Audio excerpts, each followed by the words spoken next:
Hello बच्चों, welcome back to my YouTube channel. This is doctor Ira, chemistry educator for NEET and JEE category.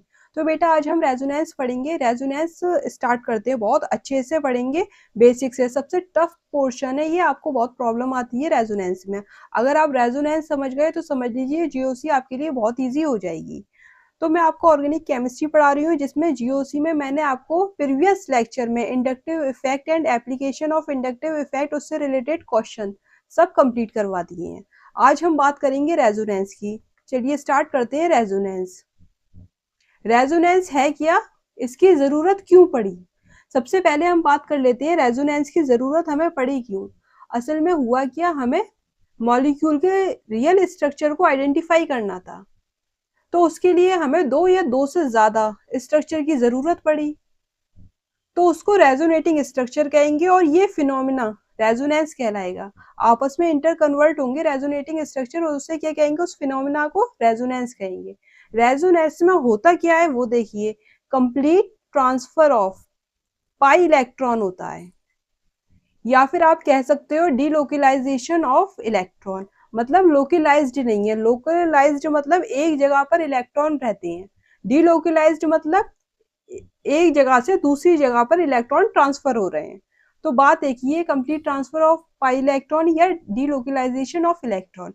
इससे पहले मैंने आपको inductive effect पढ़ाया था। इंडक्टिव इफेक्ट में मैंने आपको बताया था partial displacement of sigma electron. यहाँ पर पाई इलेक्ट्रॉन है, वहां पर पार्शियली डिस्प्लेसमेंट हो रहा था। कहाँ पर? इंडक्टिव इफेक्ट में। यहाँ पर कंप्लीट ट्रांसफर हो रहा है इलेक्ट्रॉन का, और वो पाई इलेक्ट्रॉन है। फर्क समझ गए दोनों में? अब देखिए यहाँ पर, ये हमारे पास स्ट्रक्चर है, रिंग बनी हुई है, ये बेंजीन रिंग है, राइट। अब यहाँ पर देखिए, आप कहोगे मैम ये जो स्ट्रक्चर है बेंजीन का, ये ऐसे होता है। ठीक है, बिल्कुल ठीक बात है। लेकिन कोई बच्चा ये कहेगा कि मैम ये स्ट्रक्चर ऐसा भी तो होता है। पाई बॉन्ड, रिंग के अंदर पाई बॉन्ड की पोजीशन ये भी हो सकती है और ये भी हो सकती है। दोनों स्ट्रक्चर पॉसिबल है, दोनों होते हैं। जब आप बेंजीन रिंग बनाते हो तो दोनों ही तो स्ट्रक्चर बनाते हो। अब आपने क्या किया, बॉन्ड लेंथ को कैलकुलेट किया। आपको पता है carbon single bond carbon, carbon single bond carbon की जो बॉन्ड लेंथ होती है वो 1.51 एंगस्ट्रॉम है। कार्बन डबल बॉन्ड कार्बन की बॉन्ड लेंथ कितनी होती है? 1.33 एंगस्ट्रॉम है। आपने ये कहा कि मैम इसकी जो बॉन्ड लेंथ है कार्बन और कार्बन, यही तो हुआ, कार्बन और कार्बन, इसके बीच में सिंगल बॉन्ड है। इसकी जो बॉन्ड लेंथ निकल के आएगी वो कितनी निकल के आएगी? सिंगल बॉन्ड की 1.51 एंगस्ट्रॉम। डबल बॉन्ड की, ये कार्बन डबल बॉन्ड कार्बन है, इसकी बॉन्ड लेंथ, या फिर ये वाला कार्बन डबल बॉन्ड कार्बन, ये भी तो बॉन्ड लेंथ कितनी निकल के आएगी? 1.33, दोनों डबल बॉन्ड में, राइट। अब देखिए यहाँ पर सेम इसके साथ भी ऐसा हुआ, सिंगल बॉन्ड की ये और डबल बॉन्ड की ये, सेम बॉन्ड लेंथ निकल कर आ रही है।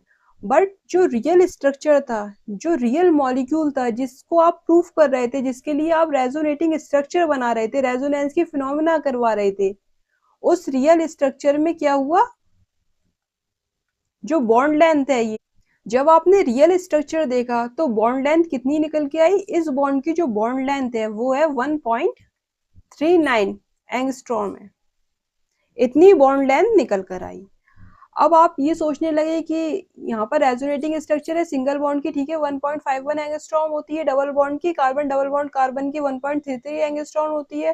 तो लेकिन आप सिर्फ एक स्ट्रक्चर से इस रियल स्ट्रक्चर को एक्सप्लेन नहीं कर पाए, सिर्फ अकेले इस स्ट्रक्चर से भी इसको एक्सप्लेन नहीं कर पाए। ये रियल स्ट्रक्चर है, ये एग्जिस्ट करता है नेचर में, बेंजीन रिंग में। तो यहाँ पर आपने फिनोमेना यूज किया रेजोनेंस का, रेजोनेंस का। और ये जो दो स्ट्रक्चर है दोनों ही सही है, दोनों ही पॉसिबल है, तो इन्हें रेजोनेटिंग स्ट्रक्चर कह दिया, ये जो दोनों स्ट्रक्चर हैं। अब यहाँ से फिनोमेना आया रेजोनेंस का। क्लियर हो गया पॉइंट? यहाँ से फिनोमेना क्या आया? रेजोनेंस का। दो बेंजीन रिंग के स्ट्रक्चर हैं, दोनों आपस में इंटर कन्वर्ट हो रहे हैं, और दोनों ही आप क्या कहलाएंगे, दोनों स्ट्रक्चर जिनमें रेजोनेंस मिलेगा उन्हें रेजोनेटिंग स्ट्रक्चर कहते हैं। ये क्या है, रेजोनेटिंग स्ट्रक्चर कहलाएंगे। इसकी हेल्प से आप प्रूफ कर पा रहे थे इस रियल स्ट्रक्चर को, इसकी हेल्प से तो यू प्रूफ कर पा रहे थे, तो रेजोनेंस हाइब्रिड कहलाएगा ये या फिर रियल स्ट्रक्चर कहलाएगा। ये जो दोनों स्ट्रक्चर थे ये आपके इमेजिनरी स्ट्रक्चर थे, आपने इमेजिन किया है, तब उसके अकॉर्डिंग यहाँ पर रेजोनेंस हाइब्रिड बनाए। कैसे बनेगा बाद में बात करेंगे, आगे बात करेंगे इसकी, अभी सिर्फ आप इतना समझिए, रेजोनेंस फिनोमेना मैंने आपको बता दिया। अब देखिए यहाँ पर जो इमेजिनरी स्ट्रक्चर है, ये जो है ये इमेजिनरी स्ट्रक्चर है, इसकी हेल्प से ही तो आपने रियल स्ट्रक्चर को प्रूफ किया, ये रियल स्ट्रक्चर है, तो इसे आप क्या कहेंगे, रेजोनेटिंग स्ट्रक्चर, दोनों स्ट्रक्चर को। और यहाँ पर देखिए इसको इमेजिनरी स्ट्रक्चर भी आप कहेंगे, हाइपोथेटिकल स्ट्रक्चर भी इन्हें कहते हैं, या कैनोनिकल स्ट्रक्चर भी कहते हैं, कंट्रीब्यूटिंग स्ट्रक्चर भी कहते हैं, दोनों का कंट्रीब्यूशन है रेजोनेंस में, या अनइंटरप्टेड स्ट्रक्चर भी कहते हैं। ठीक है, ये सब एक ही नाम है रेजोनेटिंग स्ट्रक्चर के, मैंने आपको बता दिया क्या क्या इनके नाम है। जो रियल स्ट्रक्चर होता है उसको कहते हैं रेजोनेंस हाइब्रिड, ये रियल स्ट्रक्चर है। अब देख लीजिए यहाँ पर ये रेजोनेटिंग स्ट्रक्चर है, टू और more structure are needed to explain the property of compound. Resonating structure are imaginary structure, resonating structure क्या होते हैं, इमेजिनरी स्ट्रक्चर होते हैं, इमेजिन कर सकते हो, ख्याल में है, ये रियल में नहीं है रेजोनेटिंग स्ट्रक्चर। ठीक है, रेजोनेंस हाइब्रिड क्या होता है, रेजोनेंस हाइब्रिड आपके रियल स्ट्रक्चर होते हैं, वो हकीकत में होते हैं। Resonance hybrid formed by contribution of resonating structure, इनके कंट्रीब्यूशन से ही तो बना है। Resonance hybrid are real structure. Clear हो गया ये पॉइंट, यही बात मैंने आपको पीछे बताई। अब बढ़ते हैं आगे। फर्स्ट पॉइंट देखिए रेजोनेंस के बारे में ही है। रेजोनेंस क्या है, हाइपोथेटिकल कॉन्सेप्ट है, इमेजिनरी कॉन्सेप्ट है, ख्यालों में है, जिसकी हेल्प से हम रियल स्ट्रक्चर को प्रूफ कर पा रहे हैं, सोच रहे हैं हम अपने ब्रेन में, हो क्या रहा है, साइंटिस्ट ने अपने ब्रेन में सोचा, तो इमेजिनरी है, हाइपोथेटिकल है ये concept. Resonating structure are imaginary structure है ये। So no effect of pressure, volume, temperature. अब आप ये देखो, जब ख्याल में सोचा जा रहा है रेजोनेंस को, उसके अकॉर्डिंग रेजोनेटिंग स्ट्रक्चर के बारे में सोचा जा रहा है कि भाई रेजोनेटिंग स्ट्रक्चर ऐसे ऐसे बने होंगे, उससे फिर रियल स्ट्रक्चर ऐसे बना होगा, ऐसा ख्याल में ही तो सोचा जा रहा है, इमेजिनरी, ये इमेजिन कर रहे हैं। तो जब कोई चीज इमेजिन की जाती है तो उस पर वॉल्यूम का, टेम्परेचर का या प्रेशर का कोई इफेक्ट पड़ेगा, बिल्कुल नहीं, पड़ ही नहीं सकता। तो no effect of pressure, volume and temperature. Third देखिए, in resonance only pi electron moves, resonance में पाई इलेक्ट्रॉन मूव कर रहे थे, ठीक है, पाई इलेक्ट्रॉन मूव्स करते हैं।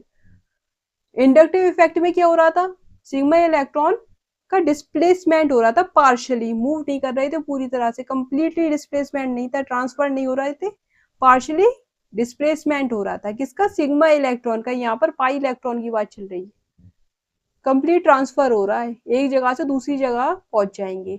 But atom does not change it position.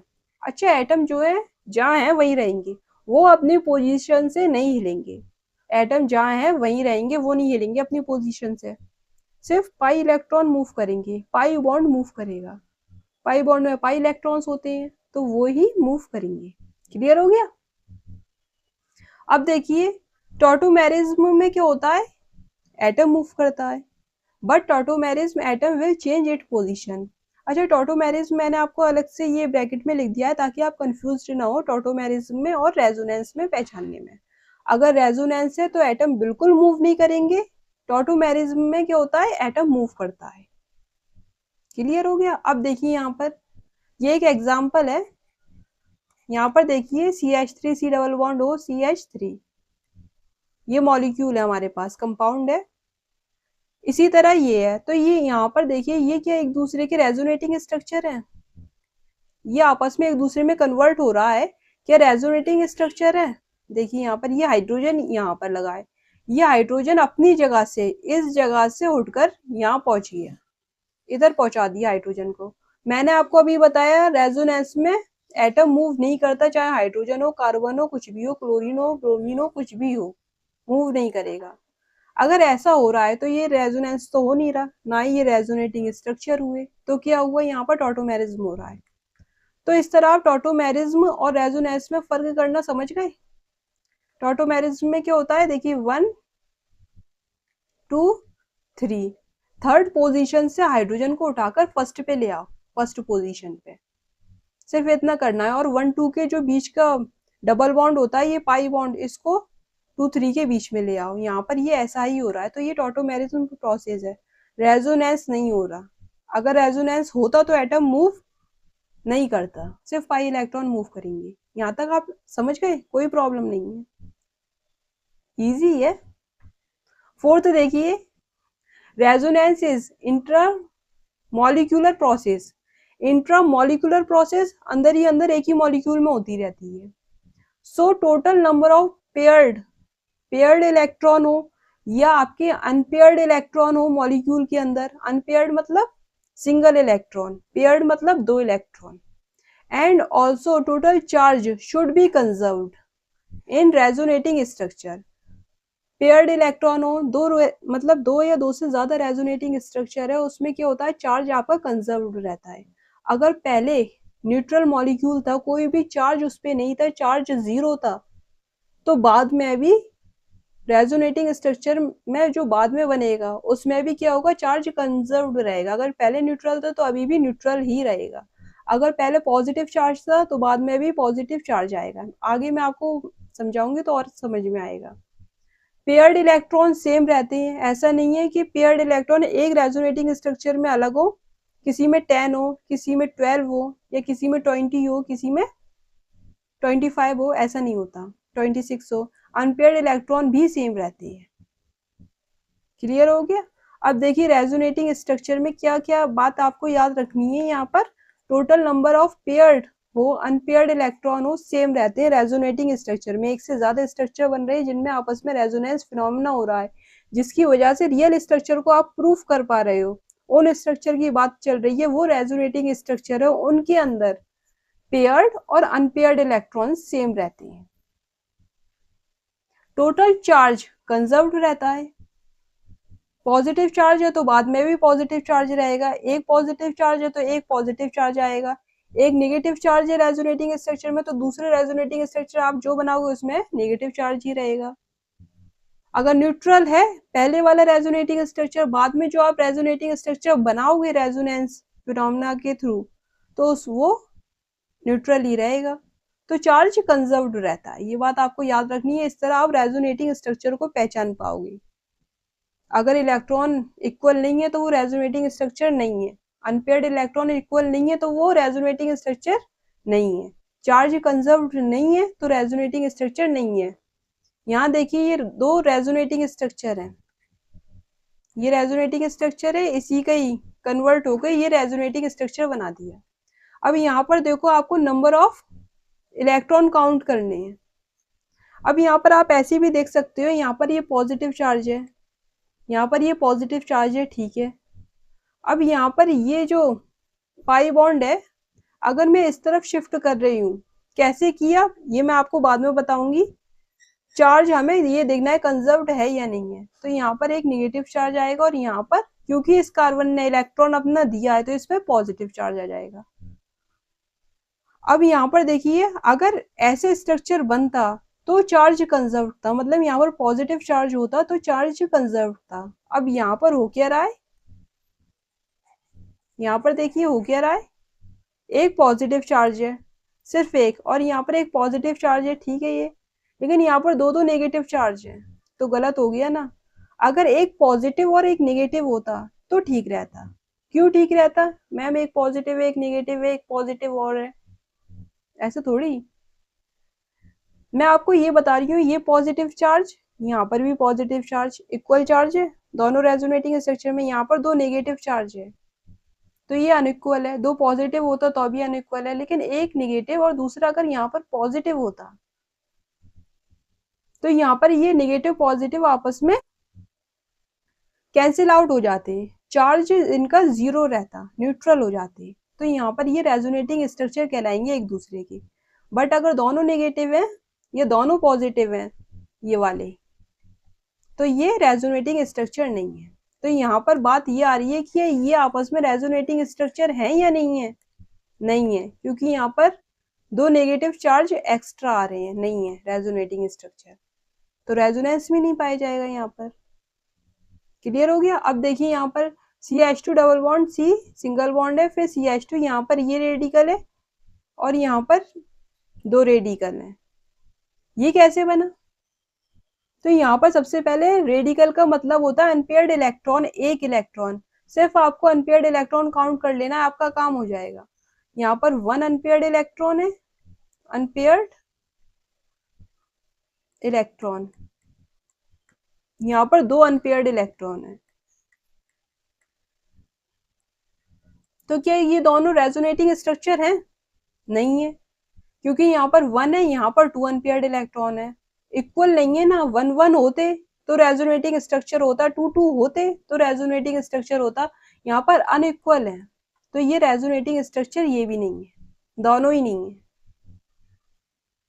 समझ में बात आ गई? चार्ज देख लो या फिर नंबर ऑफ इलेक्ट्रॉन इक्वल देख लो या अनपेयर्ड इलेक्ट्रॉन इक्वल देख लो, तो वो जो स्ट्रक्चर है वो आपस में रेजोनेटिंग स्ट्रक्चर होंगे। पहचानना आ गया आपको? एक ये वाला पॉइंट अच्छा है, और ये वाला मैंने आपको बता दिया टॉटोमेरिज्म कब होगा और रेजोनेंस कब होगा। अगर एटम मूव कर रहा है तो टॉटोमेरिज्म, एटम मूव नहीं कर रहा तो रेजोनेंस। नेक्स्ट देखिए कंडीशन फॉर रेजोनेंस। रेजोनेंस की कंडीशन क्या है? कंडीशन भी तो समझनी है, कंडीशंस क्या क्या होती हैं रेजोनेंस के लिए, कौन कौन सी कंडीशंस होना चाहिए जिससे रेजोनेंस हो पाए। समझ में आ रहा है आपके? यहाँ तक तो कोई प्रॉब्लम नहीं है? बहुत अच्छे से समझा रही हूँ ईच एंड एवरी पॉइंट, बहुत अच्छा आगे चलेगा, आराम से समझते चलो, हर टाइप का क्वेश्चन कर लोगे। ये समझ गए रेजोनेंस समझने में प्रॉब्लम होती है, बहुत टफ लगता है, बच्चों को समझ में नहीं आता। ठीक है, समझते चले जाओगे आप। फर्स्ट देखिए, कंप्लीट मॉलिक्यूल और its part where resonance take place should be planar. Planarity के लिए होता है क्या है, कार्बन आपका sp हाइब्रिडाइज्ड हो या sp2 हाइब्रिडाइज्ड हो, sp3 नहीं होना चाहिए।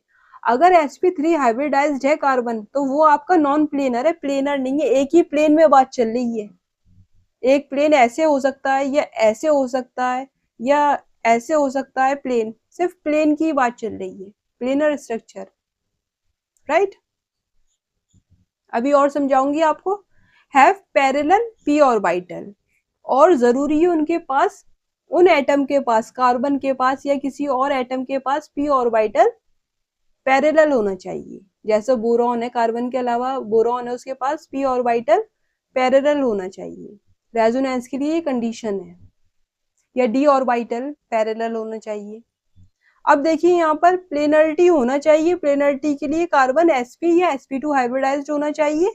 देखिए कोई मॉलिक्यूल है, सपोज ये मॉलिक्यूल है, यहाँ पर ये रेजोनेंस हो रहा है, यहाँ पर ये रेजोनेंस आराम से चल रहा है। रेजोनेंस के लिए कॉन्जुगेशन होना चाहिए, यहाँ पर पाई बॉन्ड, सिंगल बॉन्ड, पाई, सिग्मा, पाई, राइट। इतना आप अभी समझो। ऐसा भी तो हो सकता है ये सिर्फ यहाँ पर रेजोनेंस चले इतने एरिया में, ये पूरे एरिया में चल रहा है, यहाँ पर सिर्फ इतने एरिया में रेजोनेंस चल रहा है। ऐसा भी तो हो सकता है मॉलिक्यूल, कंप्लीट मॉलिक्यूल या उसके किसी पार्ट में रेजोनेंस होना चाहिए, उसके लिए कॉन्जुगेशन चाहिए। कॉन्जुगेशन आगे बताऊंगी, अभी सिर्फ इतना समझिए। कंप्लीट मॉलिक्यूल हो सकता है या उसका पार्ट हो सकता है जहां पर रेजोनेंस चल रहा है, वो कार्बन sp या sp2 हाइब्रिडाइज्ड होना चाहिए, जिससे प्लेनरिटी आए। प्लेनरिटी आती है, sp और sp2 प्लेन में होते हैं, hybridization. Have parallel p orbital, parallel p orbital होना चाहिए। अब यहाँ पर देखिए ये वाला molecule CH2 double bond CH, CH double bond CH2 है, ये पूरा मॉलिक्यूल है। अब यहाँ पर देखिए ये जो कार्बन है ये sp2 हाइब्रिडाइज्ड है। कैसा है ये? sp2 हाइब्रिडाइज्ड है। यहाँ पर ये कार्बन भी कैसा है? sp2 हाइब्रिडाइज्ड है। क्यों? क्योंकि डबल बॉन्ड है। हाइब्रिडाइजेशन तो आप जानते हो, अगर डबल बॉन्ड है, कार्बन कार्बन के बीच में डबल बॉन्ड है तो sp2 हाइब्रिडाइजेशन होता है। सिंगल बॉन्ड है कार्बन कार्बन के बीच में तो sp3 हाइब्रिडाइजेशन होता है, और अगर कार्बन कार्बन के बीच में ट्रिपल बॉन्ड है तो sp हाइब्रिडाइजेशन होता है। स्टेरिक नंबर मैंने आपको निकालना सिखाया था, सारे सिंगल बॉन्ड आप कैलकुलेट करोगे जब स्टेरिक नंबर निकालोगे, ट्रिक बताई थी। तो ये sp2, ये भी sp2, ये वाला कैसे है, यहाँ पर भी एक पाई बॉन्ड है, तो 3 सिग्मा बॉन्ड है। सिग्मा बॉन्ड का मतलब क्या है, एक s और 2 p, तो ये भी sp2 एंड ये भी sp2 हाइब्रिडाइज्ड है। तो सारे sp2 हाइब्रिडाइज्ड है, सब प्लेनर हैं, सब क्या है, प्लेनर स्ट्रक्चर है, कोई प्रॉब्लम नहीं है। अगर ये वाला मॉलिक्यूल होता CH2 double bond CH2 double bond CH2, right, और ये वाला यहाँ पर ये CH2, तो यहाँ पर देखिए ये sp2 हाइब्रिडाइज्ड होते, ये sp2 हाइब्रिडाइज्ड है, और यहाँ पर 2 पाई बॉन्ड आ गए, 2 सिग्मा है, तो सिग्मा बॉन्ड आप कैलकुलेट करोगे, H2 नहीं आएगा यहाँ पर, सिग्मा बॉन्ड आप कैलकुलेट करोगे, तो यहाँ पर ये कैसा होगा, sp हाइब्रिडाइज्ड होगा, सिर्फ 2 सिग्मा बॉन्ड है, एक s एक p, यहाँ पर भी ऐसा है, एक s एक p, sp हाइब्रिडाइजेशन, तो ये मॉलिक्यूल भी प्लेनर है, क्योंकि कार्बन जो है उसका हाइब्रिडाइजेशन sp या sp2 है, प्लेनर स्ट्रक्चर है। क्लियर हो गया। अब देखिए यहाँ पर भी सब प्लेनर है, ये प्लेनर स्ट्रक्चर है। रेजोनेंस के लिए कंडीशन है स्ट्रक्चर आपका, मॉलिक्यूल आपका प्लेनर होना चाहिए, एक ही प्लेन में। और दूसरी कंडीशन क्या है, हैव पैरेलल p ऑर्बिटल। देखिए यहाँ पर कार्बन सेकंड ग्रुप का एलिमेंट है, p ऑर्बिटल जो है इसके पास होता है s और p ऑर्बिटल, तो p ऑर्बिटल की बात कर रहे हैं हम, यहाँ पर ये p ऑर्बिटल है, ये जैसे ये सपोज मैंने मान के चला ये पी वाई और पी वाई है, तो इन दोनों के पास, फर्स्ट वाले के पास भी पी वाई है, सेकंड वाले के पास भी पी वाई ऑर्बिटल होगा। आपको पता है पी ऑर्बिटल में p x p y p z होते हैं, हमने क्या किया, पी वाई ले लिया है दोनों का, तो दोनों ही आपस में पैरेलल हैं, तो ये आपस में पाई बॉन्ड का फॉर्मेशन कर लेंगे, कर रहे हैं ये पाई बॉन्ड का फॉर्मेशन। जब भी पाई बॉन्ड बनेगा तो देखिए यहाँ पर साइड वाइज ओवरलैपिंग होती है पी ऑर्बिटल की, हो रही है साइड वाइज, दोनों ऐसे खड़े हैं। सिग्मा बॉन्ड बनता है तो हेड ऑन ओवरलैपिंग होती है, फेस टू फेस आपस में मिल जाता है, और ये साइड से मिलते हैं, तो इसलिए ये वाला जो होता है साइड से मिल रहे हैं तो वीक होता है पाई बॉन्ड, और फेस टू फेस मिल रहे हैं, मजबूती से मिल रहे हैं, तो ये सिग्मा बॉन्ड स्ट्रॉन्ग बॉन्ड होता है। क्लियर हो गया। अब देखिए यहाँ पर इसी तरह यहाँ पर भी पी वाई होगा, ये भी पी वाई होगा, ये आपस में पाई बॉन्ड का फॉर्मेशन कर रहे हैं साइड वाइज ओवरलैपिंग से, पी ऑर्बिटल की पैरेलल पी ऑर्बिटल है, उनकी साइड वाइज ओवरलैपिंग से ये पाई बॉन्ड का फॉर्मेशन कर रहे हैं, इसलिए प्लेनर होना जरूरी है। पी ऑर्बिटल पैरेलल होना क्यों जरूरी है, ताकि वो पाई बॉन्ड को फॉर्मेशन कर पाए, तभी तो रेजोनेंस चलेगा, ये कंडीशंस हैं, समझ गए। और ये आपस में कैसा भी हो सकता है, कोई दिक्कत नहीं है। यहाँ पर ये वाले, इनके अंदर तो पाई बॉन्ड है ही नहीं कार्बन कार्बन के बीच में, इनमें कोई प्रॉब्लम नहीं है। यहाँ पर पाई बॉन्ड, सिंगल बॉन्ड, फिर पाई बॉन्ड, कॉन्जुगेशन है तो रेजोनेंस होगा, राइट। आगे बात करेंगे और क्लियर। अब देखिए यहाँ पर ये हो गया, यहाँ पर ये सेकेंड पॉइंट है, मॉलिक्यूल और its part where resonance take place should be conjugated. अब मैंने आपको बताया पाई बॉन्ड, सिंगल बॉन्ड, फिर पाई बॉन्ड, ये मैंने आपको बताया कॉन्जुगेशन में है, तो मॉलिक्यूल के अंदर या उसके किसी भी हिस्से में रेजोनेंस होने के लिए कॉन्जुगेशन होना जरूरी है, कॉन्जुगेटेड होना चाहिए। जैसे यहाँ पर देखा आपने, ये पाई बॉन्ड बना रहा है, ये सिंगल बॉन्ड है, यहाँ पर ये पाई बॉन्ड बना रहे हैं, ये ठीक है, इलेक्ट्रॉन क्लाउड्स होते हैं ये ऊपर नीचे, तो इससे पाई बॉन्ड बनता है, ऊपर नीचे इलेक्ट्रॉन क्लाउड है, इससे क्या बनता है, पाई बॉन्ड बनता है, तो पाई सिंगल पाई, तो ये क्या है, कॉन्जुगेशन है। क्लियर हो गया आपको। चलिए देखिए अब कॉन्जुगेशंस देख लीजिए, कौन कौन से कॉन्जुगेशंस पॉसिबल है रेजोनेंस के लिए। फर्स्ट है double bond, single, double bond. आपको क्या करना है, सिर्फ याद रखना है कॉन्जुगेशन के लिए, जैसे मैंने आपको अभी मॉलिक्यूल बताया ये वाला, यहाँ पर double bond, single, double bond, single, double bond, ये कॉन्जुगेशन में है ये पूरा मॉलिक्यूल, तो इसमें रेजोनेंस मिलेगा, इसे कॉन्जुगेशन कहते हैं। मतलब अल्टरनेट पोजीशन पे डबल बॉन्ड होना चाहिए, या फिर क्या होना चाहिए, क्या क्या पॉसिबिलिटी है वो देखिए। Double bond, single bond, double bond, पाई सिग्मा पाई, ये कह सकते हो आप। ये पाई होता है, ये सिग्मा, ये पाई, ये सिग्मा और ये सिग्मा, तो पाई सिग्मा पाई भी कह सकते हो। क्लियर हो गया। सेकंड देखिए यहाँ पर double bond single bond positive, pi sigma positive, ऐसे कह सकते हो, दोनों ही बातें सही हैं। यहाँ पर देखिए double bond single bond negative charge, पाई सिग्मा नेगेटिव। इसी तरह यहाँ पर पाई सिग्मा लॉन पेयर दो इलेक्ट्रॉन, यहाँ पर देखिए पाई सिग्मा सिर्फ अनपेयर्ड इलेक्ट्रॉन है, ये फ्री रेडिकल कहलाता है, एक इलेक्ट्रॉन फ्री रेडिकल कहलाता है, तो ये क्या है, अनपेयर्ड इलेक्ट्रॉन, ये पॉसिबिलिटी है। सिक्स देखिए यहाँ पर पाई सिग्मा वैकेंट ऑर्बिटल, यहाँ पर हम पाई की बात क्यों कर रहे हैं, सिग्मा की बात क्यों नहीं कर रहे, क्योंकि पाई इलेक्ट्रॉन का ही ट्रांसफर होगा, इसलिए हम कह रहे हैं पाई sigma pi, pi sigma positive, pi sigma negative, pi sigma lone pair, pi sigma free radical, पाई सिग्मा वैकेंट ऑर्बिटल। बोरॉन का हो सकता है या सल्फर का हो सकता है, फास्फोरस का हो सकता है, वैकेंट पी या डी ऑर्बिटल। पी ऑर्बिटल और डी ऑर्बिटल किसमें होते हैं आगे बात करेंगे। सेवंथ देखिए यहाँ पर हॉरिजॉन्टल वर्टिकल हॉरिजॉन्टल, ये क्या है, pi pi pi, double bond double bond double bond, इसमें हो सकता है, पॉसिबल है कॉन्जुगेशन। इन सब कॉन्जुगेशन में रेजोनेंस मिलेगा आपको। ठीक है, देखो यहाँ पर डबल बॉन्ड है, ये पाई सिग्मा पाई, सॉरी पाई और पाई, तीनों पाई हैं, इनमें आपको क्या मिलेगा, कॉन्जुगेशन मिलेगा। कैसे मिलेगा आगे हम डिटेल में बात करेंगे। एट्थ देखिए यहाँ पर क्या है, ये नेगेटिव चार्ज है, ये सिग्मा बॉन्ड है और ये पॉजिटिव है, ये क्या है, नेगेटिव चार्ज है।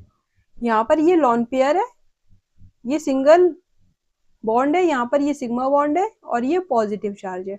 पॉजिटिव चार्ज या फिर वैकेंट पी या डी ऑर्बिटल को आपको एक जैसा लेना है। पॉजिटिव का मतलब भाई खाली ऑर्बिटल होगा, उसके पास इलेक्ट्रॉन डेफिशिएंट होगा, मैंने आपको कार्बोकैटायन में बताया था, वो इलेक्ट्रॉन डेफिशिएंट होता है, उसके पास इलेक्ट्रॉन होते तो है नहीं, कार्बोकैटायन के पास 6 इलेक्ट्रॉन होती है।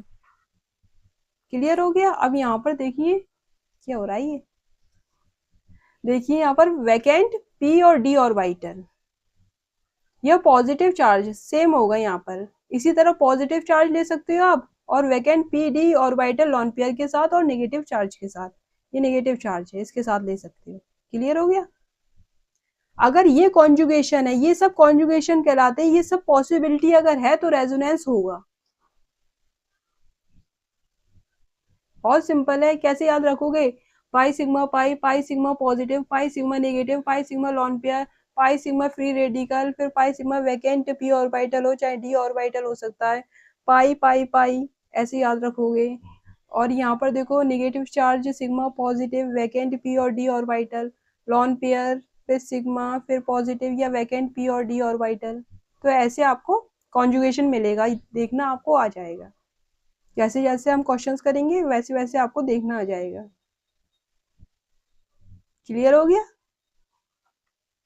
अब देखिए नेक्स्ट, अब आपको कॉन्जुगेशन पहचानना है, आइडेंटिफाई कॉन्जुगेटेड सिस्टम। ये सारे एग्जांपल्स हैं आपके पास, आपको क्या करना है, इन सबको पहचानना है, ये कॉन्जुगेटेड हैं या नहीं है। तो मैंने आपको ये सारे कॉन्जुगेशन बताए हैं, अब आप इनको पहचानो। देखिए मेरे साथ साथ करते चलिएगा। ग्रीन,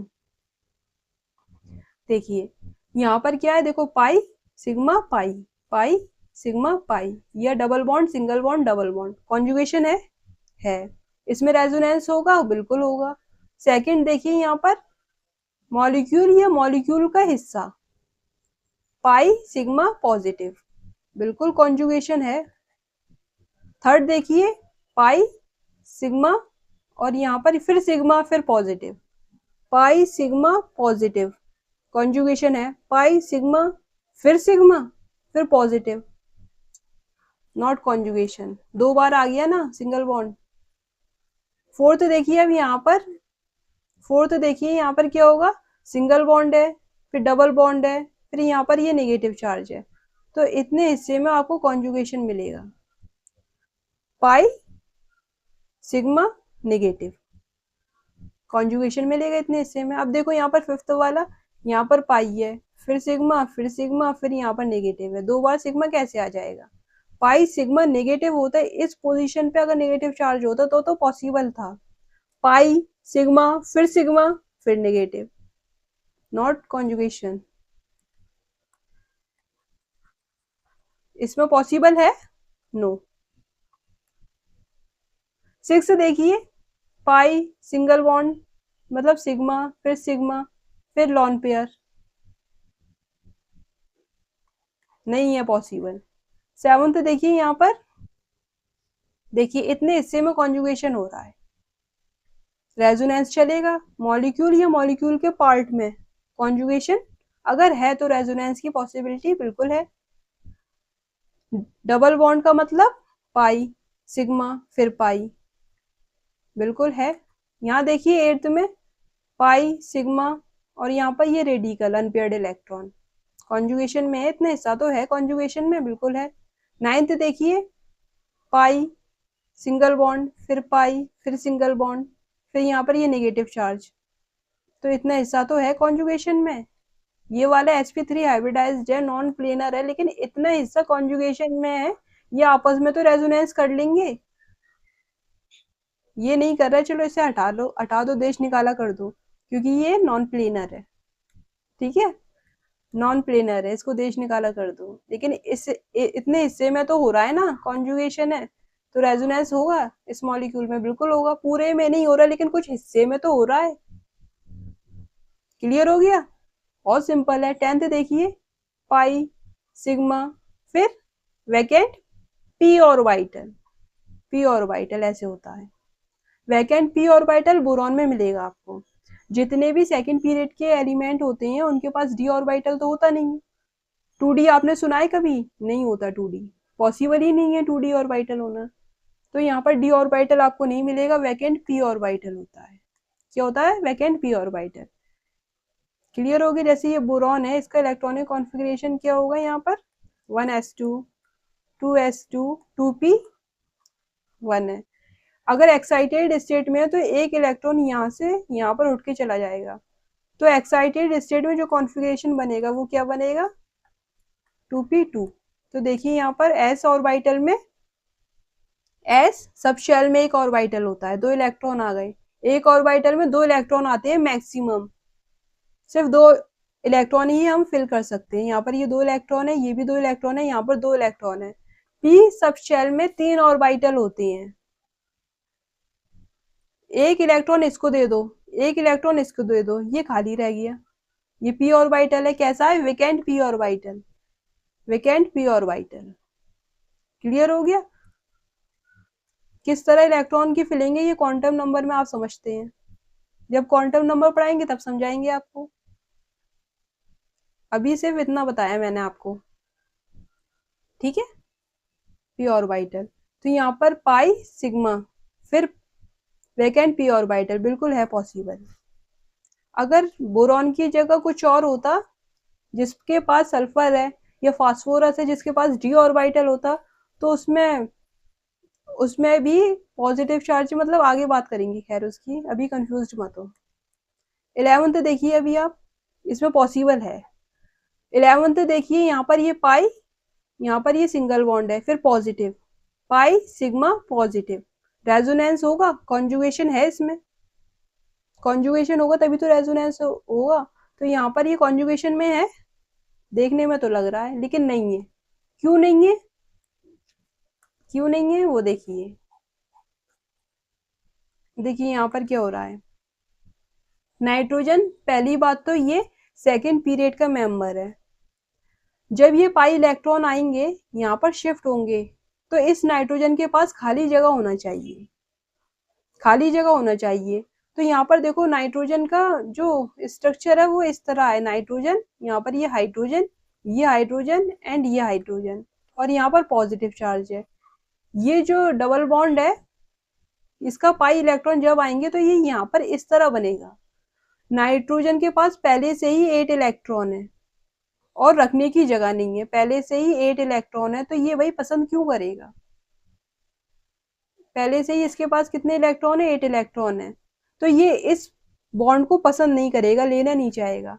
सपोज ले भी लेगा तो इसके पास खाली जगह नहीं है, इसके पास कोई वेकेंट वेकेंट पी या डी ऑर्बिटल नहीं है, ना ही तो इसके पास वेकेंट पी ऑर्बिटल है, क्योंकि इसके 8 इलेक्ट्रॉन हो रहे हैं, ऑक्टेट कंप्लीट है, इसलिए इसके पास वेकेंट पी ऑर्बिटल नहीं है खाली। पी ऑर्बिटल होता है लेकिन खाली नहीं है। डी ऑर्बिटल सेकेंड पीरियड के एलिमेंट के पास है नहीं, तो वैकेंट डी ऑर्बिटल एब्सेंट है। रख भी लेगा, बुला भी लेगा कि भाई इलेक्ट्रॉन दे दो, रखेगा कहाँ? वैकेंट डी ऑर्बिटल इसके पास क्या है? एब्सेंट है नहीं। और पहली बात क्या है? ऑक्टेट ही कंप्लीट है, तो वो लेगा नहीं, ऑक्टेट कंप्लीट है। वैकेंट डी ऑर्बिटल इसके पास है नहीं, इलेक्ट्रॉन को रखेगा कहाँ? और थर्ड बात क्या है? दो बात मैंने आपको बता दी, ऑक्टेट कंप्लीट है इसका, इसलिए ये लेना पसंद नहीं करेगा। सेकंड बात ये, इसके पास कोई भी वैकेंट डी ऑर्बिटल नहीं है, खाली जगह नहीं है, अगर ले भी लेगा रखेगा कहाँ? थर्ड बात ये है कि नाइट्रोजन जो है सेकंड पीरियड के मेंबर जो हैं वो 5 बॉन्ड नहीं बनाते, सिर्फ 4 बॉन्ड ही बनाते हैं। 4 बॉन्ड बनाएंगे, तो देखो यहाँ पर 5 बॉन्ड कैसे बना सकता है? इम्पॉसिबल बात है। ठीक है, तो यहाँ पर ये आपको कॉन्जुगेशन दिख रहा है, लेकिन यहाँ पर कॉन्जुगेशन नहीं है, ये मॉलिक्यूल कॉन्जुगेशन शो नहीं करता। समझ गए क्यों नहीं करता? इलेक्ट्रॉन को बुला लेगा तो रखेगा कहाँ, और इसको जरूरत भी नहीं है क्योंकि इसका ऑक्टेट कंप्लीट है। क्लियर हो गया? सारे रीजन मैंने आपको बता दिए। 12th देखिए, CH2 डबल बॉन्ड, फिर C, फिर डबल बॉन्ड, फिर CH2, ये मॉलिक्यूल है। यहाँ पर देखिए, यहाँ पर मैंने आपको बताया, देखिए हॉरिजॉन्टल p ऑर्बिटल्स हैं, हॉरिजॉन्टल p ऑर्बिटल है, कोई प्रॉब्लम नहीं है। यहाँ पर ये वर्टिकल है तो यहाँ पर तो पॉसिबल है, लेकिन यहाँ पर क्या हो रहा है? देखिए ये हॉरिजॉन्टल है तो ये वर्टिकल है, मतलब प्लेन में नहीं है दोनों p ऑर्बिटल। कैसे हैं ये? कैसे हैं ये? परपेंडिकुलर है। परपेंडिकुलर जो होते हैं उनमें कभी भी रेजोनेंस नहीं मिलेगा, क्योंकि प्लेनरिटी नहीं है, एक ही प्लेन में होना चाहिए, पैरेलल p ऑर्बिटल होना चाहिए। यहाँ पर क्या हो रहा है वो देखिए, जैसे ये मॉलिक्यूल है CH2 डबल बॉन्ड CH, फिर डबल बॉन्ड CH2, ये मॉलिक्यूल है। यहाँ पर ये H नहीं आएगा, कार्बन से 4 बॉन्ड बनाता है। छोटी छोटी गलती है ये तो, आप मतलब अगर मैं बना भी दूं हाइड्रोजन को तो आप समझ जाओ बनाता नहीं है, हाइड्रोजन होता नहीं है। ऐसा होता है, जल्दी जल्दी में लिखने में प्रॉब्लम हो जाती है, तो इतना एडजस्ट आपको करना पड़ेगा, इतना तो कर लोगे। अब देखो यहाँ पर CH2 डबल बॉन्ड कार्बन, फिर डबल बॉन्ड CH2 है, ये sp2 हाइब्रिडाइज्ड है, यहाँ पर p ऑर्बिटल है, ये p ऑर्बिटल है। और यहाँ पर देखिए, अगर ये py और py है और यहाँ पर इलेक्ट्रॉन क्लाउड है, पाई बॉन्ड का फॉर्मेशन हो रहा है इस जगह, ठीक है। अब यहाँ पर py तो यूज हो गया, आपको पता है जो p सबशेल होता है उसमें 3 p ऑर्बिटल होते हैं, px py pz, यहाँ पर py यूज हो गया। सपोज मैं मान के चल रही हूँ px या pz में से कोई एक है, दोनों में से कोई भी हो सकता है, हम px से लेके चल रहे हैं, तो ये लेटा हुआ है, ये ऐसे इस तरह लेटा हुआ है, प्लेन में नहीं है, मतलब लेटा हुआ है। देखिए इस तरह, और साफ बनाऊं मैं इसे दूसरे पेन से, ग्रीन, तो यहाँ पर ये इस तरह से है और ये भी इस तरह से है, तो यहाँ पर ये px है एंड ये भी px है, तो इन दोनों के बीच में पाई बॉन्ड बनेगा। ठीक है, इन दोनों के बीच में पाई बॉन्ड बन रहा है क्योंकि ये पैरेलल है, नीचे लेटे हुए हैं, ये पैरेलल है इस तरह, और ये आपस में इस तरह py वाले आपस में इस तरह पाई इलेक्ट्रॉन को फॉर्मेशन कर रहे हैं, बट ये आपस में एक दूसरे के साथ तो परपेंडिकुलर है, एक ऐसे है एक ऐसे है, py वाला ऐसे है px वाला ऐसे है, तो परपेंडिकुलर हो गए एक दूसरे के साथ। दिखाई दे रहा है आपको? परपेंडिकुलर हो गए, तो यहाँ पर पैरेलल होना जरूरी है, प्लेन में होना जरूरी है, तभी तो कॉन्जुगेशन होगा, तभी तो आप आई इलेक्ट्रॉन को शिफ्ट करोगे, तो इसमें पॉसिबल नहीं है। अगर ये वर्टिकल है तो ये हॉरिजॉन्टल होगा, सपोज अगर ये हॉरिजॉन्टल है तो ये वर्टिकल होगा, तो इसमें पॉसिबल नहीं है। ठीक है, बट अगर ऐसे होता, यहाँ पर ये कार्बन फिर ये CH2, तो इसमें पॉसिबल है, देखो यहाँ पर इन दोनों के साथ हो जाता py py में, और यहाँ पर ये फिर ऐसे आता, यहाँ पर फिर ऐसे आ जाता CH2। यहाँ पर भी ये वाले आपस में पी वाई वाले कर लेते हैं, ये पी वाई है, ये पी वाई वाले, ये भी पी वाई। ठीक है, और इनमें आपस में कुछ भी होता तो कोई दिक्कत नहीं है, लेकिन कॉन्जुगेशन है, यहाँ पर ये पाई बॉन्ड सिंगल बॉन्ड हो जाता है, यहाँ पर ये पाई बॉन्ड, हमें तो ये चाहिए, तो इसमें पॉसिबल है, इसमें पॉसिबल नहीं है। क्लियर हो गया। अब देखिए 13 में, 13 में देखिए पॉसिबल है या नहीं है, यहाँ पर 13 में देखिए, यहाँ पर ये पूरी रिंग है, ऊपर नहीं हो सकता, यहाँ पर NH3 पॉजिटिव है, ठीक है, इसमें तो कॉन्जुगेशन पॉसिबल नहीं है, क्योंकि नाइट्रोजन 4 बॉन्ड बनाएगा नहीं, सारी पॉसिबिलिटी मैंने आपको बता दी है। लेकिन यहाँ पर क्या हो रहा है, इस रिंग में तो चल सकता है अंदर ही अंदर कॉन्जुगेशन, बिल्कुल पाई सिग्मा पाई सिग्मा पाई सिग्मा है, पॉसिबल है, मॉलिक्यूल में ये उसके किसी पार्ट में हो सकता है कॉन्जुगेशन, तो रेजोनेंस भी होगा। अब बात कर लेते हैं सिंबल्स ऑफ रेजोनेंस, रेजोनेंस के सिंबल्स क्या क्या हैं। अब यहाँ पर देखिए, सबसे पहली बात, जब आप रेजोनेंस के लिए रेजोनेटिंग स्ट्रक्चर ड्रॉ करते हैं तो आप इस तरह के एरो बनाते हैं, ये एरो बनाते हैं, यहाँ पर ये जो एरो है ये टेल है, इस साइड वाले ये वाला जो पोर्शन है ये क्या है, टेल है, पीछे की तरफ पूंछ, और ये जो एरो वाला पोर्शन है ये क्या है, हेड। ये क्या शो कर रहा है, यहाँ पर इलेक्ट्रॉन डेंसिटी जो है वो हाई होती है, इलेक्ट्रॉन डेंसिटी यहाँ पर कैसी होती है, टेल की तरफ हाई होती है, और यहाँ पर इलेक्ट्रॉन डेंसिटी कैसी होगी, लो होगी। तो यहाँ पर इस तरह से एरो बनाने का मतलब है इलेक्ट्रॉन डेंसिटी जहाँ पर ज्यादा है वहां से इलेक्ट्रॉन लो डेंसिटी की तरफ शिफ्ट कर रहे हैं, इलेक्ट्रॉन का मूवमेंट इस तरफ हो रहा है, यहाँ से पाई इलेक्ट्रॉन्स का मूवमेंट होता है। तो ये एरो है किसका, रेजोनेंस के लिए, इसी तरह से आप रेजोनेंस शो करते हो, पाई इलेक्ट्रॉन को आपको मूवमेंट करवाना है तो आप इसी तरह मूवमेंट करवाओगे।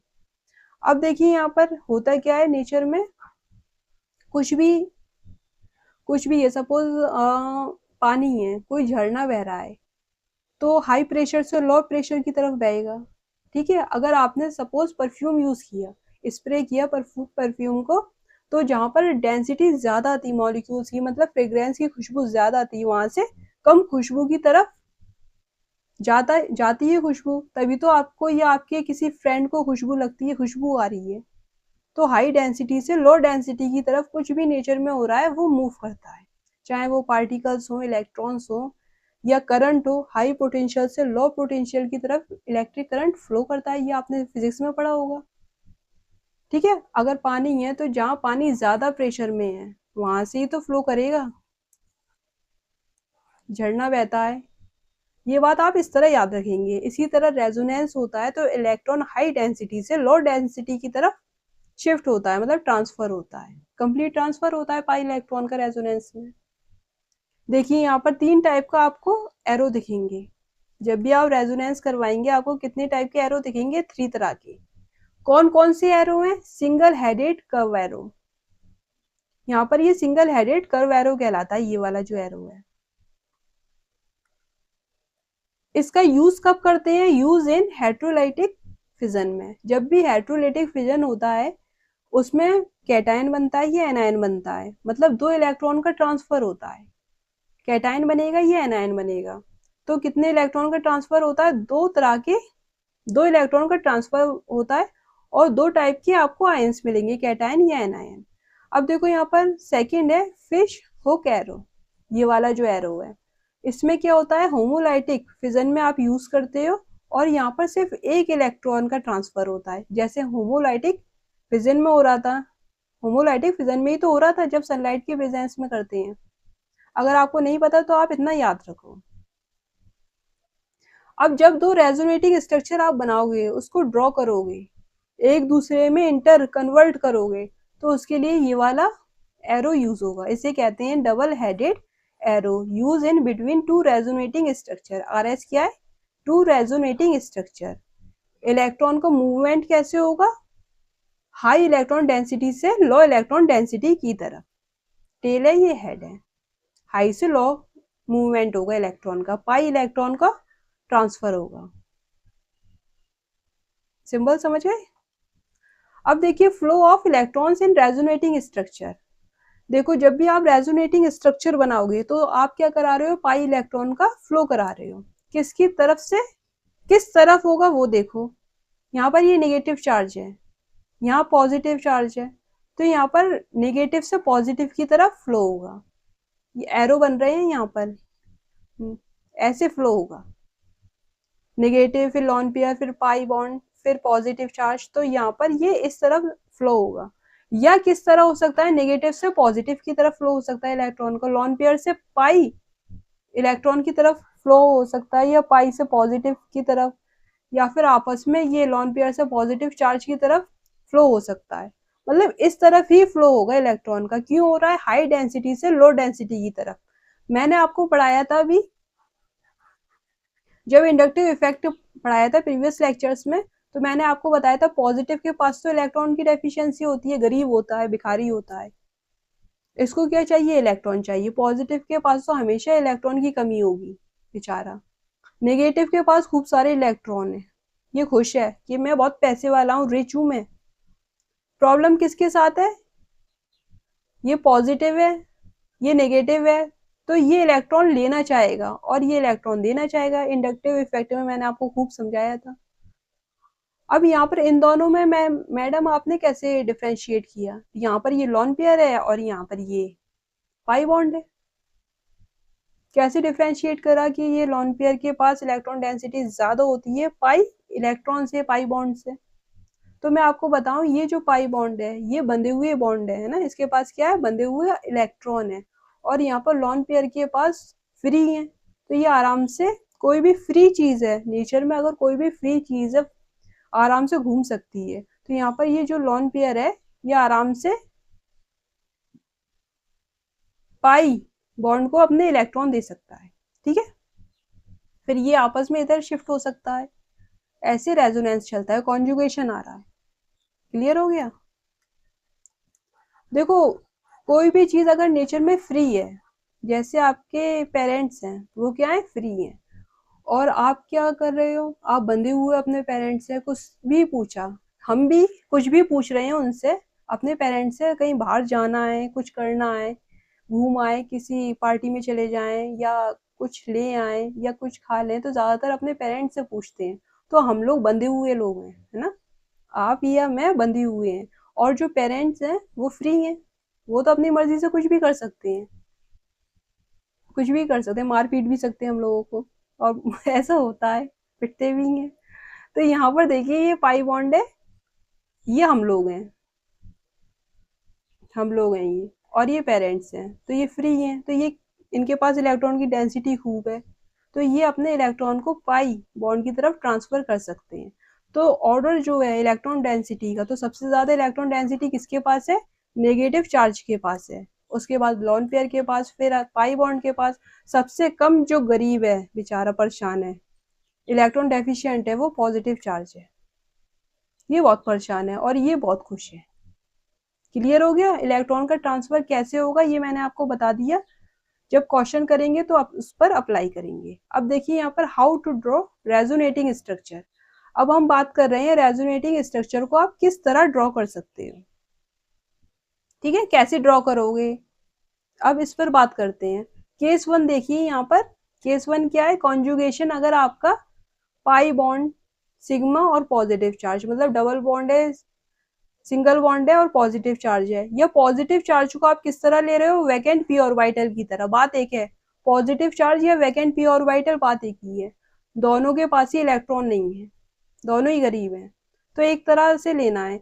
कॉन्जुगेशन ये हो सकता है या ये हो सकता है। उसके लिए आपको कैसे रेजोनेटिंग स्ट्रक्चर को ड्रॉ करने हैं वो देखिए। फर्स्ट देखिए CH2 double bond, CH2 positive है ये, राइट। अब यहाँ पर देखिए किस तरह से ड्रॉ हो रहा है। अगर मैं इस पाई इलेक्ट्रॉन को, यहाँ पर ये पाई इलेक्ट्रॉन है, आपको अभी तक कॉन्जुगेशन तो पता चल ही गया भाई, इतने हिस्से में कॉन्जुगेशन है। पाई सिग्मा पॉजिटिव चार्ज, इतने एरिया में कॉन्जुगेशन है तो रेजोनेंस होगा। कैसे होगा वो देखिए,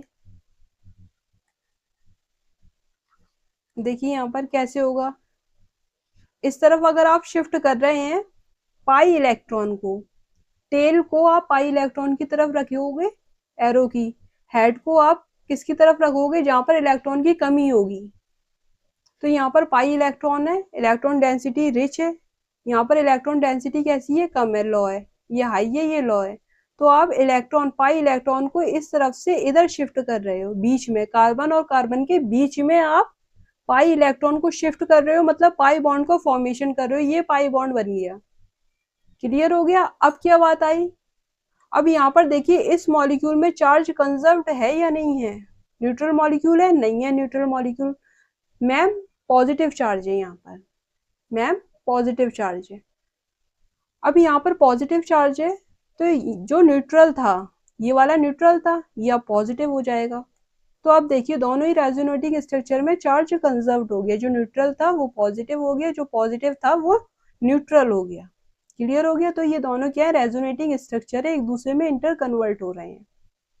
यहाँ तक कोई प्रॉब्लम नहीं होनी चाहिए आपको, दोनों एक दूसरे में क्या हो रहे हैं, इंटर कन्वर्ट हो रहे हैं, दोनों ही रेजोनेटिंग स्ट्रक्चर है। राइट। अब यहाँ पर मैंने आपको बताया इलेक्ट्रॉन डेंसिटी जहाँ पर पाई इलेक्ट्रॉन ज्यादा होंगे उसकी तरफ से, जहाँ इलेक्ट्रॉन कम होंगे वहां शिफ्ट होगा, तो पॉजिटिव की तरफ शिफ्ट हो रहे हैं। शिफ्ट कैसे हो रहे हैं, कार्बन और कार्बन के बीच में जो सिंगल बॉन्ड है उस जगह आप पाई बॉन्ड बनाओगे। क्लियर हो गया। दोनों ही क्या है, रेजोनेटिंग स्ट्रक्चर है।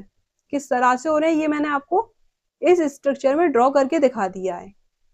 ये जो बीच का एरो है ये रेजोनेटिंग स्ट्रक्चर को दिखा रहा है, दो रेजोनेटिंग स्ट्रक्चर है जिनके बीच में रेजोनेंस हो रहा है। क्लियर हो गया। तो यहाँ पर आप क्या क्या समझे, सबसे पहले आपको मॉलिक्यूल में देखना है कॉन्जुगेशन है या नहीं है। कॉन्जुगेशन पूरे मॉलिक्यूल में है, पाई सिग्मा पॉजिटिव कॉन्जुगेशन है। अब रेजोनेंस कैसे करवाओगे, पाई इलेक्ट्रॉन का ट्रांसफर करवाओगे, ये ट्रांसफर हो गया। कार्बन कार्बन के बीच में जो पाई बॉन्ड है, पाई इलेक्ट्रॉन्स होते हैं, दो पाई इलेक्ट्रॉन्स होंगे, एक पाई बॉन्ड में दो इलेक्ट्रॉन होते हैं, पाई बॉन्ड है तो पाई इलेक्ट्रॉन्स होंगे दो। यहाँ से इस कार्बन कार्बन के बीच में आपने शिफ्ट करवा दिए, यहाँ पर ये बॉन्ड बन गया। और जहाँ पर ये पॉजिटिव चार्ज था वो न्यूट्रल हो गया, क्योंकि इसका एक इलेक्ट्रॉन, देखो इसका एक इलेक्ट्रॉन, ये वाला ग्रीन पेन से दिखा रही हूँ, ये वाला इलेक्ट्रॉन अब किसके पास चला गया, इसके पास चला गया, तो यहाँ पर पॉजिटिव चार्ज खत्म हो जाएगा। अब इसका गया है ना, क्योंकि इसका गया है तो इसके पास ही तो पॉजिटिव चार्ज आएगा, आगे ये इलेक्ट्रॉन डेफिशिएंट हो गया। ये दोनों स्ट्रक्चर सेम है, चार्ज सेम है, बॉन्ड सेम है, पाई बॉन्ड कैसी है, सेम है, तो ये दोनों कैसी है, रेजोनेटिंग स्ट्रक्चर है। नंबर ऑफ इलेक्ट्रॉन मतलब पेयर्ड इलेक्ट्रॉन सेम है, ठीक है, काउंट करके देख लेना, सब कुछ सेम मिलेगा। सारी बात समझा दी है। अब ये रेजोनेटिंग स्ट्रक्चर है, इसका रियल स्ट्रक्चर कैसे होगा, रियल स्ट्रक्चर भी तो होगा इसका, वो कैसे होगा वो देखिए। यहाँ पर देखो, यहाँ पर होता क्या है, जो नॉर्मल स्ट्रक्चर है वो सेम रहेगा, सिर्फ पाई इलेक्ट्रॉन का ट्रांसफर होता है, जहाँ एटम है उसी पोजीशन पे एटम रहेंगे। तो यहाँ पर देखिए नॉर्मल स्ट्रक्चर मैंने ऐसे बना दिया, सिग्मा बॉन्ड का कुछ नहीं होगा, सिर्फ पाई बॉन्ड ट्रांसफर होता है, पाई इलेक्ट्रॉन ट्रांसफर होते हैं। यहाँ पर ये CH है, यहाँ पर ये सिंगल बॉन्ड, यहाँ पर ये देखो CH2, यहाँ पर जो कार्बन थे, जितने कार्बन है उतने ही कार्बन है, जितने हाइड्रोजन है उतने ही हाइड्रोजन है, सिग्मा बॉन्ड का कुछ नहीं हुआ, ये सब क्या है, सिग्मा बॉन्ड। यहाँ पर इसी तरह मैंने सिग्मा बॉन्ड रख दिए, ये सिग्मा है, ये सिग्मा है, कोई दिक्कत नहीं है, रियल स्ट्रक्चर बना रहे हैं, जिसकी वजह से, इस रियल स्ट्रक्चर की वजह से ही तो हम ये रेजोनेटिंग स्ट्रक्चर ड्रॉ कर रहे हैं, जिसमें रेजोनेंस हो रहा है, इसको प्रूफ करने के लिए। किसको प्रूफ करने के लिए, रियल स्ट्रक्चर को प्रूफ करने के लिए, जिसे आप क्या कह रहे हो, रेजोनेंस हाइब्रिड, रेजोनेंस हाइब्रिड है ये। समझ गए पूरी बात। अब देखो यहाँ पर क्या हो रहा है, ये कार्बन एंड यहाँ पर पॉजिटिव चार्ज, इस ये कार्बन न्यूट्रल है, यहाँ पर ये पॉजिटिव चार्ज है, तो यहाँ पर कैसा आएगा, पार्शियली पॉजिटिव चार्ज। अब यहाँ पर देखो ये कार्बन न्यूट्रल, ये कार्बन न्यूट्रल, तो ये भी न्यूट्रल रहेगा। ये कार्बन कैसा है, देखो यहाँ पर पॉजिटिव चार्ज, ये न्यूट्रल है, तो यहाँ पर पार्शियली पॉजिटिव चार्ज, मतलब एक पॉजिटिव चार्ज यहाँ पर भी है और यहाँ पर भी है, डिवाइड है, डिस्ट्रीब्यूट है, डिस्ट्रीब्यूट है, ठीक है। अब देखो यहाँ पर, अब बात कर लेते हैं यहाँ पर पाई बॉन्ड है, सिग्मा बॉन्ड है, देखो यहाँ पर ये डबल बॉन्ड है, ये सिंगल बॉन्ड है, तो यहाँ पर पार्शियली डबल बॉन्ड आएगा, तो इस तरह शो होता है पार्शियल डबल बॉन्ड। यहाँ पर सिंगल बॉन्ड है और यहाँ पर डबल बॉन्ड है, तो कैसे बॉन्ड आएगा, कैसा बॉन्ड आएगा, ना सिंगल आएगा ना डबल आएगा, कैसा आएगा, पार्शियली डबल बॉन्ड।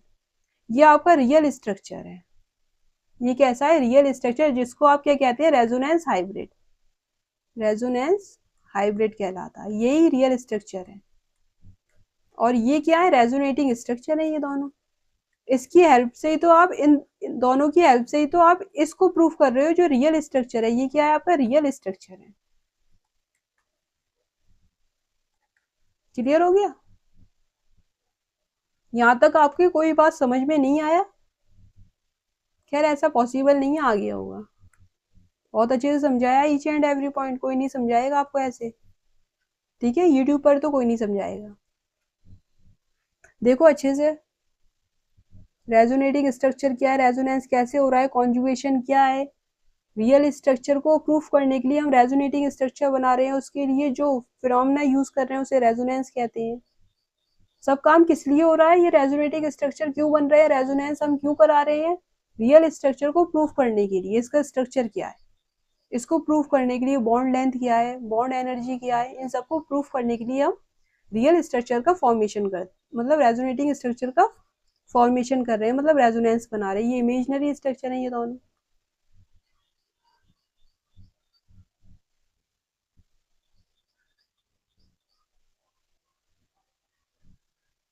तो यहाँ पर मैंने आपको ये सारी बातें बता दी हैं, ठीक है, ये सारे पॉइंट मैंने आपको क्लियर करवा दिए हैं। कैसे हो रहा है ये, अब देखिए यहाँ पर, देखिए रेजोनेंस हाइब्रिड की कंडीशन एक ये है, ये रियल स्ट्रक्चर है। दूसरा, रेजोनेंस हाइब्रिड कैसे बन सकता है, रियल स्ट्रक्चर कैसे बन सकता है, वो और देख लीजिए। देखिए यहाँ पर पॉजिटिव चार्ज है, ये भी पॉजिटिव चार्ज है, पॉजिटिव चार्ज दो लोगों में बटा हुआ है, एक पॉजिटिव चार्ज दो लोगों में बटा हुआ है, तो ये वाला इस तरह लिख सकते हैं, बिल्कुल सही है। दूसरा, रेजोनेंस हाइब्रिड का जो स्ट्रक्चर आएगा, रियल स्ट्रक्चर, वो ऐसा भी लिख सकते हो आप। यहाँ तक तो आपको कोई प्रॉब्लम नहीं है, जहाँ पर जितने एटम है वो सेम है, जहाँ पर जितने मॉलिक्यूल हैं, मॉलिक्यूल के अंदर जितने एटम है उसी पोजीशन पे है, और यहाँ पर पार्शियली डबल बॉन्ड है।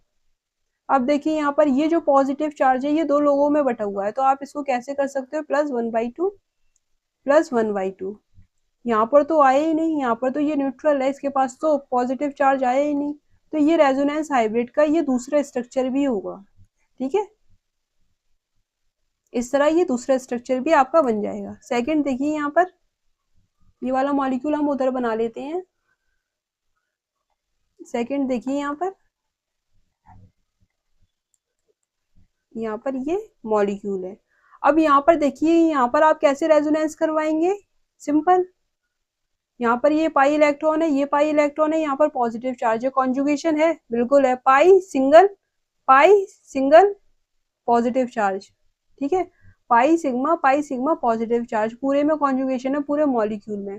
तो कैसे करोगे आप, यहाँ पर देखिए, पहले आप ऐसे करोगे, तो जो फर्स्ट स्ट्रक्चर बनेगा रेजोनेटिंग स्ट्रक्चर, एक तो ये, दूसरा कैसा हो सकता है, ऐसा हो सकता है, यही होगा, हो क्या सकता है, होगा ये, यहाँ पर ये पॉजिटिव चार्ज था, अब ये यहाँ से हट जाएगा, कैसे आएगा वो देखिए। अब तो बहुत समझ गए, अब इतनी दिक्कत नहीं आएगी। यहाँ पर ये पॉजिटिव, और ये जैसा था वैसे ही रहेगा, ये ऐसे ही रखो इसे। दूसरा रेजोनेटिंग स्ट्रक्चर कैसे बनेगा वो देखिए, यहाँ पर इसको हमें क्या करना है, इस वाले को टच नहीं करना, इसको ऐसे ही रखो, इन दोनों में कॉन्जुगेशन है, इनको सिर्फ इनको में ही रेजोनेंस करवाना है, ये इधर शिफ्ट हो जाएगा। अब ये इधर शिफ्ट हो गया तो ये पॉजिटिव चार्ज जो न्यूट्रल था वहां पर पॉजिटिव चार्ज आ जाएगा।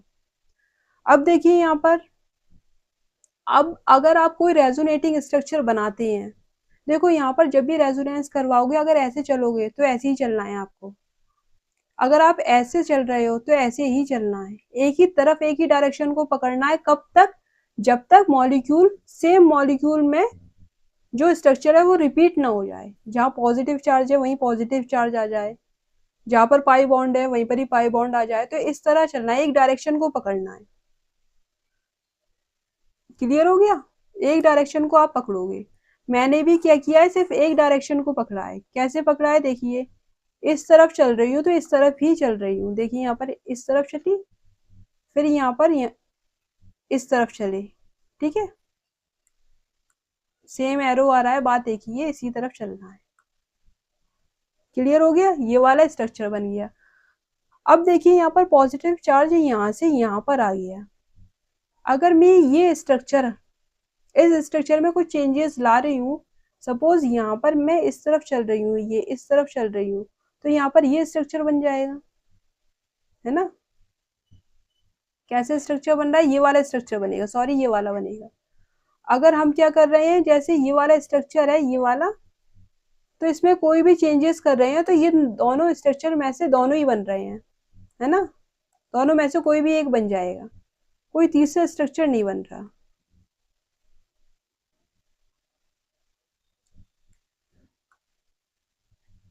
देखिए, करके देखिए।